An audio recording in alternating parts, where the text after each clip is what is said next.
Good morning, students. Our chapter that is combustion and flame is completed. So now today we are going to revise our chapter that is combustion and flame. इसके hard words भी आपको दिए हुए हैं, तो ये hard words से आप इजीली और मतलब जल्दी से इस चैप्टर को अच्छे से समझ पाओगे, ठीक है। और इसमें हम कौन कौन से टॉपिक्स के बारे में डिस्कस करेंगे, so that is combustion, flame and fuels अपन बात करेंगे, ठीक है। Now first we have is combustion. अब अपन बात करेंगे कि कॉम्बशन क्या होता है, ठीक है। तो हम इसको इस तरह से डिफाइन कर सकते हैं कि अगर कोई भी सब्सटेंस है वो बर्न हो रहा है, ठीक है, तो वो क्या हो गया, कॉम्बशन, ठीक है। नाउ इसी टाइप से हम इसको कैसे, मतलब ये एक केमिकल रिएक्शन होती है, क्यों, क्योंकि इसमें जब भी कॉम्बशन होता है तो कोई न्यू सब्सटेंस का फॉर्मेशन होता है, ठीक है, कोई भी न्यू सब्सटेंस इसमें प्रोड्यूस होता है। जैसे अगर अपन बात करें बर्निंग ऑफ कोल, ठीक है, पेपर, कैंडल एटसेट्रा, ये सारी जो चीजें हैं, जैसे बर्न, जैसे आप कैंडल को बर्न करते हो तो उसमें भी जो विक होती है वो बर्न हो जाती है, पेपर में भी कोई न्यू सब्सटेंस बनता है। इसी टाइप से जब आप कोल को भी बर्न करोगे, ठीक है, तो उसमें भी क्या हो जाएगा, न्यू सब्सटेंस का फॉर्मेशन हो जाएगा, ठीक है। And which out of both do you think is combustion, क्या मतलब क्या सोचते हो आप कॉम्बशन के बारे में, ठीक है। On one other hand the call is burn and produce heat and light, ठीक है। देखो इसमें आपको क्या दिया, आपने इसको इसमें आपको टू थिंग्स दी हुई हैं। एक आपने हो गया बर्निंग ऑफ कोल, ठीक है, एक हो गया burning of bulb. Which out of both, ये जो दोनों आपको दिए हुए हैं, do you think is combustion, इनमें से कौन से में कॉम्बशन होता है। एक तो बल्ब क्या हो रहा है, बल्ब हो रहा है, ठीक है, और एक कॉल बर्न हो रहा है, ठीक है। तो जो बल्ब होता है इसमें किसी भी तरह का कोई न्यू सब्सटेंस नहीं बनता, बट कॉल में क्या होता है, न्यू सब्सटेंस बनता है। इसीलिए हम ये बोलते हैं कि जो बर्निंग बल्ब है इसमें कॉम्बशन नहीं होता है, ठीक है, और जो कोल है उसमें कॉम्बशन होता है। तो ये दोनों डेफिनेशन आपको अच्छे से रखना है ध्यान में, क्योंकि ये एग्जाम में आ सकता है। इसी तरह से नेक्स्ट अपने पास है कॉम्बशन के लिए रिक्वायरमेंट कंडीशंस जो है वो कौन कौन सी हैं, ठीक है। सो इसके लिए अपने को थ्री सब्सटेंसेस की, मतलब थ्री थिंग्स की सबसे ज्यादा नीड होती है। एक हो गया कॉम्बस्टिबल सब्सटेंसेस, सपोर्टर ऑफ कॉम्बशन जो ऑक्सीजन होता है, ठीक है, और एक हो गया इग्निशन टेम्परेचर जो लोवेस्ट टेम्परेचर होता है, ठीक है। और जो सब्सटेंस है जो वो टू टाइप्स की होती है, कॉम्बस्टिबल एंड नॉन कॉम्बस्टिबल। कॉम्बस्टिबल जो जल्दी से फायर कैच कर लेते हैं, नॉन कॉम्बस्टिबल जो फायर कैच नहीं कर पाते। इसी टाइप से इग्निशन टेम्परेचर क्या हो गया, इग्निशन टेम्परेचर क्या होता है, वो लोवेस्ट टेम्परेचर, ठीक है, जिस पे कोई भी सब्सटेंस अपन जिस सब्सटेंस को टेम्परेचर दे रहे हैं वो क्या हो जाए, मतलब फायर कैच कर ले उस टेम्परेचर में, ठीक है। इसी टाइप से जो ड्राई लीव्स है अपने पास में या फिर वेट लीव्स हैं, ठीक है, ये दोनों ही, मतलब इनमें से ये पूछा है कि इन दोनों में से एक तो अपने पास वेट लीव्स है और एक ड्राई लीव्स है, तो इन दोनों में से अपने को ये बताना है कि कौन सी लीव्स है वो जल्दी से फायर कैच कर लेगी, ठीक है। तो इसमें अपन बता सकते हैं कि जो ड्राई लीव्स हैं वो जल्दी से फायर को कैच कर लेंगे, क्योंकि ड्राई लीव्स में क्या होता है, ड्राई लीव्स जो है उनमें वाटर की अमाउंट नहीं होती है, जबकि वेट लीव्स में वाटर की अमाउंट होती है, ठीक है। इसी टाइप से petrol catches fire easily than kerosene, kerosene जो है वो जल्दी से, मतलब पेट्रोल है वो जल्दी से फायर कैच कर लेता है, जबकि कैरोसिन नहीं कर पाता। तो इसका रीजन क्या है, क्योंकि पेट्रोल का जो इग्निशन टेम्परेचर है वो बहुत ज्यादा लो होता है। इसी टाइप से इनफ्लेमेबल सब्सटेंसेस क्या है, ठीक है, तो ऐसे सब्सटेंस, ठीक है, जो कॉम्बस्टिबल सब्सटेंसेस है जो जल्दी से फायर कैच कर लेते हैं, उन्हीं सब्सटेंसेस को अपन इनफ्लेमेबल सब्सटेंसेस कहेंगे। तो कैरोसिन, पेट्रोल ये हो गए इसके, ठीक है। इसी टाइप से इनफ्लेमेबल मतलब ऐसे सब्सटेंसेस जो जल्दी, जिनका इग्निशन टेम्परेचर जो है वो लो होता है। एंड नाउ इसी टाइप से अपन एक एक्सपेरिमेंट किया था जिसमें अपन ने देखा था कि ऑक्सीजन किस टाइप से रिक्वायर है इन सब्सटेंसेस के लिए। और कॉम्बशन में अपन ने spontaneous combustion, rapid combustion and explosive combustion के बारे में अपन ने स्टडी किया था। उसमें अपन ने देखा था कि एक्सप्लोजिव में मतलब अपने को एनर्जी नहीं मिलती है, ठीक है, रैपिड कॉम्बशन में एनर्जी मिलती है और स्पॉन्टेनियस कॉम्बशन में भी अपने को एनर्जी मिलती है, ठीक है।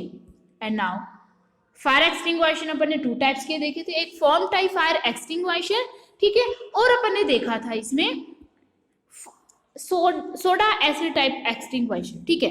इसमें देखो ये दोनों चीजें सिमिलर होती है, बट इसमें अपन ने देखा था कि जो फोम टाइप फायर एक्सटिंग्विशर है, इसमें जो कार्बन डाइऑक्साइड निकलती है वो फोम के रूप में निकलती है, क्योंकि इसमें अपन क्या लेते हैं, जो मतलब इसमें अपन ने 2 टाइप्स के देखे थे। एक क्या होता है, इसमें आउटर जो सिलेंडर होता है, एक इनर सिलेंडर होता है। इसमें आउटर सिलेंडर मेटल से बना हुआ होता है जिसमें बेकिंग सोडा कंटेंट होता है।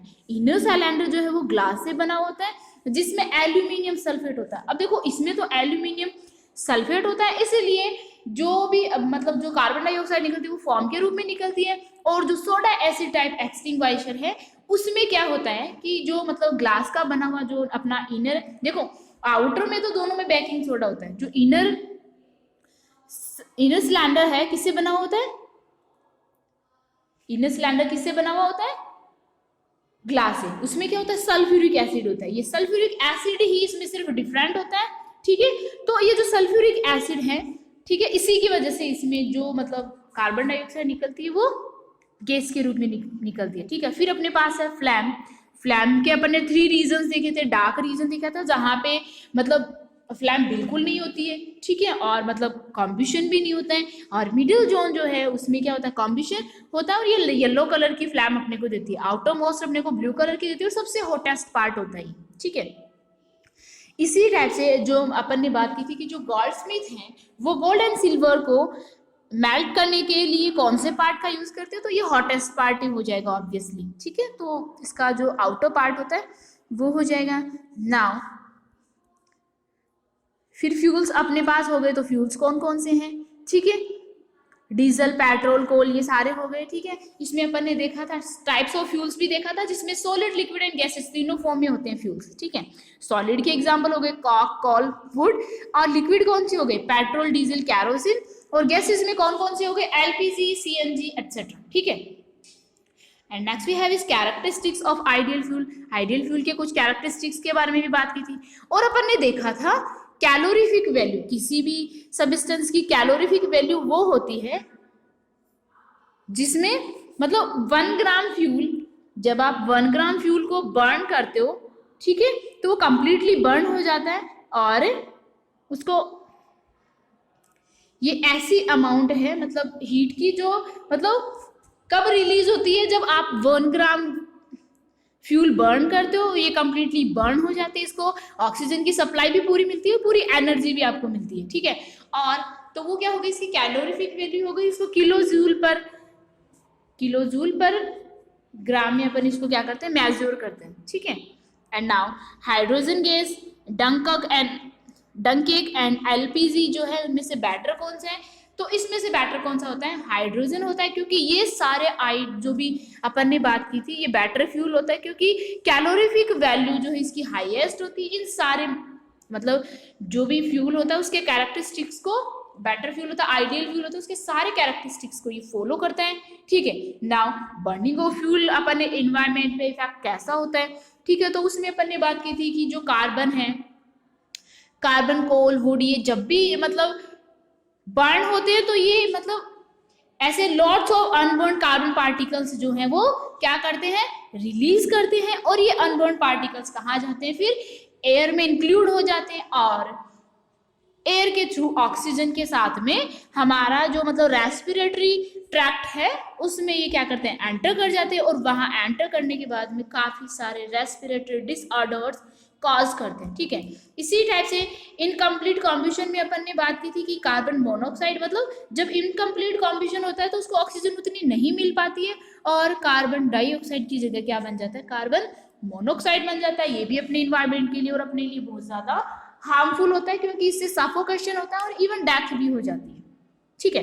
इसी टाइप से कॉम्बिशन जो है वो ऐसा फ्यूल है जो कार्बन डाइऑक्साइड मतलब जितने ज्यादा फ्यूल को आप बर्न करोगे उतनी ज्यादा कार्बन डाइऑक्साइड क्या होगी, प्रोड्यूस होगी। और ये कार्बन डाइऑक्साइड क्या करती है, ग्लोबल वार्मिंग को बढ़ाती है। ग्लोबल वार्मिंग को ये कैसे बढ़ाती है, क्योंकि टेम्परेचर बढ़ता है, टेम्परेचर का जो बढ़ना है वही क्या हो गया, ग्लोबल वार्मिंग हो गई, ठीक है। अपन ने देखा था कार्बन डाइऑक्साइड क्या करती है, जो मतलब फ्यूल को आप बर्न करोगे तो कार्बन डाइऑक्साइड जलेगी, और कार्बन डाइऑक्साइड गैस क्या करती है, मतलब जो रेज होती है सनलाइट से आने वाली उनको कैप्चर करती है, ठीक है। एंड इसी टाइप से अपन ने देखा था एसिड रेन के बारे में। तो एसिड रेन कैसे होती है कि जब भी आप फ्यूल को, कॉल को, डीजल को बर्न करोगे तो सल्फर डाइऑक्साइड और नाइट्रिक ऑक्साइड जो है वो प्रोड्यूस होगी और ये क्या हो जाएगी, फिर रेन वाटर के साथ में मिक्स हो जाएगी। रेन वाटर के साथ में मिक्स होकर ये क्या करेगी, एसिड रेन बनाएगी। और ये जो रेन है वो क्या करती है, हमारे जो भी मतलब जो प्लांट, ट्रीज वगैरह जो भी हैं, ठीक है, उन सभी को ये क्या करती है, जो हमारे मॉन्यूमेंट्स वगैरह उनको कैंसर करती है, प्लांट्स को, ट्रीज को हार्म करती है, ठीक है। तो इस टाइप से सॉइल के लिए भी हार्मफुल होती है। Okay, and now next we have is question answer of this chapter. So first we have is exercise. First question, choose the correct option. So now lowest ignition temperature जो है किसका होता है, कॉल का। And इसी type से जो substances आपको दिए हुए हैं उनमें क्या, कौन सा ऐसा सबस्टेंस है जिसकी कैलोरीफिक वैल्यू हाईएस्ट है, ठीक है। तो ये क्या हो जाएगा, coal gas. And like is the gas used in combustion, combustion में जो गैस यूज होती है वो कौन सी होगी, oxygen. And burning of LPG इसका एग्जांपल हो गया रैपिड कॉम्बशन। एंड कॉम्बशन जो है वो क्या, एक केमिकल प्रोसेस है क्योंकि उसमें न्यू सब्सटेंस का फॉर्मेशन होता है। इसी टाइप से एलपीजी जो है वो एक गैस फ्यूल है। एंड वर्क जो फायर एक्सटिंग्विशर है, ठीक है, उसमें क्या होता है कि वो एयर की सप्लाई, विच मीन्स ऑक्सीजन की सप्लाई को कट कर देती है, ठीक है। And now next we have is very short answer type questions. So what is the difference between the burning of candle and the burning of fuel. ठीक है, तो इसमें देखो टू थिंग्स अपने को दी हुई, एक तो अपन कैंडल को बर्न कर रहे हैं, एक अपन फ्यूल को बर्न कर रहे हैं. ठीक है, तो इन दोनों के बर्न होने में डिफरेंस क्या है ये आपको बताना है. ठीक है, now what happens when magnesium burn. ठीक है, तो ये देखो सिंपल सा क्वेश्चन है कि जब मैग्नीशियम को आप बर्न कर रहे हो तो क्या होगा. ठीक है, नेक्स्ट कॉम्बिस्टिबल मटेरियल. अब आपको ये बताना है कॉम्बिस्टिबल मटेरियल्स, तो इसमें अपन ने बात की थी कि कॉम्बिस्टिबल मटेरियल कौन से होते हैं जो जल्दी से फायर को कैच कर लेते हैं, तो इसकी भी आपको डेफिनेशन लिखनी है. And what are products of combustion. Combustion के प्रोडक्ट्स कौन कौन से होते हैं. इट मीन्स जब भी आप किसी सब्सटेंस को क्या कर रहे हो, बर्न कर रहे हो, तो उसमें कौन कौन से प्रोडक्ट आपको ऑब्टेन होते हैं. इसी टाइप से what do you mean by ignition temperature. It means आपको इग्निशन टेम्परेचर की इसमें डेफिनेशन लिखनी है, आपको बताना है कि इग्निशन टेम्परेचर जो है वो क्या होता है. Which chemicals are used for rubbing surface of match stick. ठीक है, अब आपको इसमें आपने मैच स्टिक तो देखी होगी, तो जहां पे आप मैच स्टिक को रब करते हो, ठीक है, वहां पे कौन सा केमिकल यूज किया जाता है, वो केमिकल्स का आपको नेम बताना है. ठीक है, and water is not suitable as fire extinguisher for fire involving oil and petrol. ठीक है, वाटर जो है वो फायर एक्सटिंग्विशर के लिए सुटेबल नहीं है जिसमें आप फायर, जिसमें ऑयल एंड पेट्रोल, जिस वाटर में ऑयल एंड पेट्रोल क्या हो इंक्लूड किया हुआ, वो वाटर फायर एक्सटिंग्विशर के लिए सूटेबल नहीं है. ठीक है, ये इसने बोला है, लेकिन ये क्यों नहीं है तो इसका आपको क्या करना है, एक्सप्लेन करना है, आपको बताना है. Okay, now what do you understand by combination. Combination से आप क्या समझते हो, इसकी नेसेसरी कंडीशंस कौन सी होती है. ठीक है, वो सारी आपको बतानी है. Now describe various zone of flame. Flame की वेरियस जोन कौन कौन सी होती है, 3 टाइप की जोन्स के बारे में अपन ने स्टडी किया था, वो सारी आप इसमें बता सकते हो. What are fire extinguisher. Fire extinguisher क्या होता है, हाउ दे वर्क, और ये वर्क कैसे करते हैं. How does fire brigade work to extinguish fire. ठीक है, जो फायर ब्रिगेड होती है वो कैसे वर्क करती है. ठीक है, फायर ब्रिगेड वो कैसे वर्क करती है, तो उसकी जो भी मेथड है वो आपको एक्सप्लेन करना है, कैसे वो फायर को एक्सटिंग्विश कर लेती है. Okay, now write the ill effect of excess use of fuels. अगर बहुत ज्यादा फ्यूल का यूज करोगे तो कौन कौन से उसके इल इफेक्ट्स हैं. इट मीन्स ऐसे इफेक्ट जो हार्मफुल होते हैं अपने लिए और इन्वायरमेंट के लिए, तो वो सारी चीजें आपको बतानी है. Now next we have is long answer type questions. So first question is burning of fossil fuels, ठीक है, आप क्या कर रहे हो, फॉसिल फ्यूल्स को बर्न कर रहे हो, causes pollution and other harmful substances, और उसकी वजह से क्या होता है, जो पॉल्यूशंस होते हैं और अदर हार्मफुल सब्सटेंसेज हैं जो वो कौन कौन से प्रोड्यूस होते हैं, ये आपको क्या करना है, एक्सप्लेन करना है, ठीक है। And now explain harmful effect of burning fuels. अब आपको क्या बताना है, इसमें हार्मफुल इफेक्ट बताने हैं बर्निंग फ्यूल्स की। और अपना जो फर्स्ट क्वेश्चन था इसमें भी अपन ने क्या देखा था, आप फॉसिल फ्यूल्स को बर्न कर रहे हो तो उससे पॉल्यूशन हो रहा है, और अदर हार्मफुल सब्सटेंसेज जब वो मिल रहे हैं आपको, तो ये किसकी वजह से हो रहा है, क्योंकि ये हार्मफुल इफेक्ट हो गए। तो ये दोनों जो क्वेश्चंस हैं इनका आंसर आप एक ही लिख सकते हो, ठीक है। Next, describe in detail about global warming. देखो ग्लोबल वार्मिंग के बारे में नॉर्मली अपन ने बात की थी, लेकिन इस क्वेश्चन में आपको क्या करना है, जो भी सारी डिटेल्स हैं, सारी चीजें जो भी आप जानते हो ग्लोबल वार्मिंग के बारे में, वो सारी आप इसमें लिख सकते हो, ठीक है। नेक्स्ट, तो मतलब ब्रीफली आपको इसमें डिस्क्राइब करना है। Next we have is the process in which a substance react with oxygen, ठीक है, ऐसी प्रोसेस जिसमें जो सब्सटेंस है अपना वो किसके साथ रिएक्ट करता है, ऑक्सीजन के साथ में, और हीट अपने को प्रोड्यूस करता है। तो इस प्रोसेस को हम क्या कहेंगे, क्या कहेंगे हम इसको, इस प्रोसेस को combustion. Next question is for combustion is necessary, combustion के लिए कौन सी चीज नेसेसरी है। सो अपन ने बात की थी ऑक्सीजन नेसेसरी है, और ये ऑक्सीजन जो है वो कहाँ से मिलते हैं, एयर से, ठीक है। एंड इसी टाइप से नेक्स्ट क्वेश्चन अपने पास, the lowest temperature at which a substance catches fire, ठीक है, ऐसा लोवेस्ट टेम्परेचर जिसपे कोई भी सब्सटेंस अपना है वो फायर को कैच कर लेता है, उस टेम्परेचर को हम क्या कहेंगे, so it is called ignition temperature, ठीक है। Now next we have is inflammable substance, ठीक है। इनफ्लैमेबल सब्सटेंस कौन सा है इसमें, ओके तो आप इनफ्लैमेबल सब्सटेंसेस इसमें आपको करवाए हुए ना, इनफ्लैमेबल सब्सटेंस बताना है, ठीक है, तो कॉम्बस्टिबल भी होते हैं। Is the best extinguisher to control on electric equipments, electric equipments, electric equipments को कंट्रोल करने के लिए कौन सा बेस्ट एक्सटिंग्विशर है। इसी टाइप से कैलोरीफिक वैल्यू आपको बतानी है, ठीक है, कैलोरीफिक वैल्यू की यूनिट आपको बतानी है, ठीक है। नाउ ट्रू फॉल्स अपने पास है, air is not necessary for combustion, तो ये तो हम जानते हैं कॉम्बशन के लिए air necessary, so it is false. Ignition temperature is the highest temperature, ignition temperature जो वो हाईएस्ट नहीं होता, लोवेस्ट टेम्परेचर होता है। हाईएस्ट टेम्परेचर में तो सब्सटेंस क्या होगा, बर्न ही नहीं होगा, तो हमें एनर्जी कहाँ से मिलेगी, eight which substance catch fire, ठीक है। तो ये क्या हो गया, लोएस्ट टेम्परेचर होता है, तो ये हो जाएगा false. Carbon dioxide fire extinguisher के लिए यूज की जाती है, तो ये क्या हो जाएगा, ट्रू, क्योंकि कार्बन डाइऑक्साइड ही वो है जो ऑक्सीजन की सप्लाई को कट ऑफ कर देता है। इसी तरह से इनफ्लैमेबल सब्सटेंस जो है उसके बहुत ज्यादा लो टेम्परेचर होता है, लो इग्निशन टेम्परेचर होता है, ठीक है, जिससे ये फायर को इजीली कैच कर सकते हैं। और एलपीजी जो है वो इनफ्लैमेबल नहीं है, क्योंकि तो ये क्या हो जाएगा, फॉल्स हो जाएगा, क्योंकि एलपीजी तो वो है जो इनफ्लैमेबल सब्सटेंस है, उसी की वजह से हम खाना बनाते हैं उस पे, ठीक है। And now next we have is match the column, acid rain क्या हो गई, जिसमें सल्फर एंड नाइट्रोजन जो है वो मिक्स हो जाता है।